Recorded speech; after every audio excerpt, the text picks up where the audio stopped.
ఇక యమున విహారీ తన వల్లే లక్ష్మి గురించి చెప్పకుండా ఆగిపోయాడని చాలా బాధపడుతూ ఉంటుంది.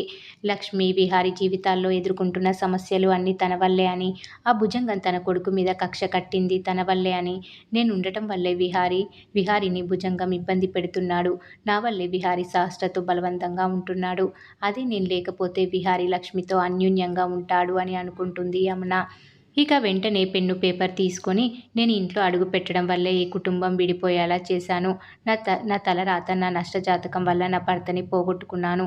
ఇప్పుడు నా కొడుకు జీవితంలో కూడా నా వల్లే సమస్యలు వస్తున్నాయి. ఈ సమస్యలన్నిటికీ నా చావే పరిష్కారం అని నమ్ముతూ నేను మీ అందరి నుంచి శాశ్వతంగా దూరం అవ్వాలని నిర్ణయించుకున్నాను. విహారీ, ఈ అమ్మని క్షమించరా. నా చావుతో నీ కష్టాలు పోతాయి. నువ్వైనా సుఖంగా జీవించరా అని లెటర్ రాసి బెడ్ మీద పెడుతుంది. ఏడుస్తూ చాలా టాబ్లెట్స్ తీసుకొని మింగేయబోతుంది. ఇంతలో లక్ష్మి వచ్చి వాటిని విసిరేసి ఏడుస్తుంది. యమున షాక్ అయిపోతుంది. యమునమ్మ, ఏం చేస్తున్నారు మీరు అని అంటుంది లక్ష్మి.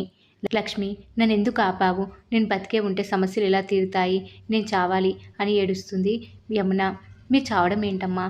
మీ వల్ల ఎవరికి సమస్యలున్నాయి? అసలు మీరు ఇలాంటి పని చేయడం ఏంటి అని అడుగుతుంది లక్ష్మి. లక్ష్మి, నేను చస్తేనే విహారీ సమస్యలన్నీ పోతాయి. నువ్వు విహారీ సంతోషంగా ఉంటారు అని అంటుంది యమున.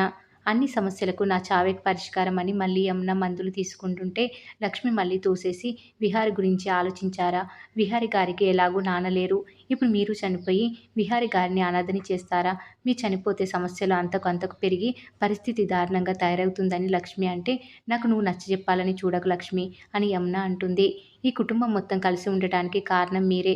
మీకోసమే విహారీ గారు ఈ కుటుంబం కలిసి ఉండాలని కంకణం కట్టుకున్నారు. మీరు ఎన్ని అవమానాలు ఎదుర్కొని మరీ కుటుంబం కోసం ఓర్పుగా ఉన్నారు. మీరు లేకపోతే మీ భర్త కోరిక నెరవేరదమ్మా అని లక్ష్మి అంటుంది.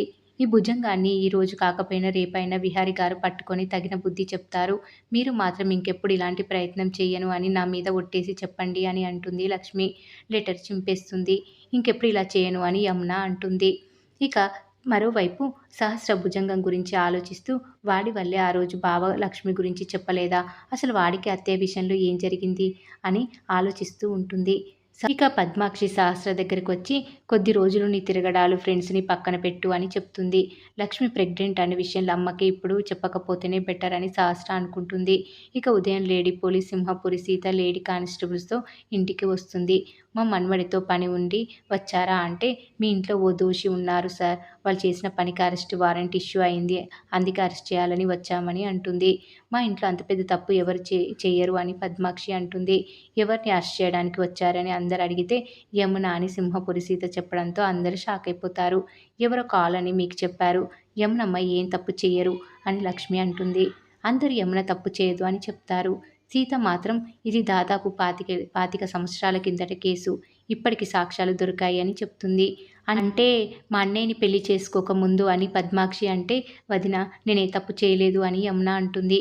యమునని అరెస్ట్ చేయొద్దు అని ఇంట్లో అందరూ చెప్పినా సీత వినకుండా యమున చేతికి బేడీలు వేయించి తీసుకెళ్తుంది. బయట పండు సీత కాళ్ళ మీద పడి యమునని వదిలేయమని వేడుకుంటాడు.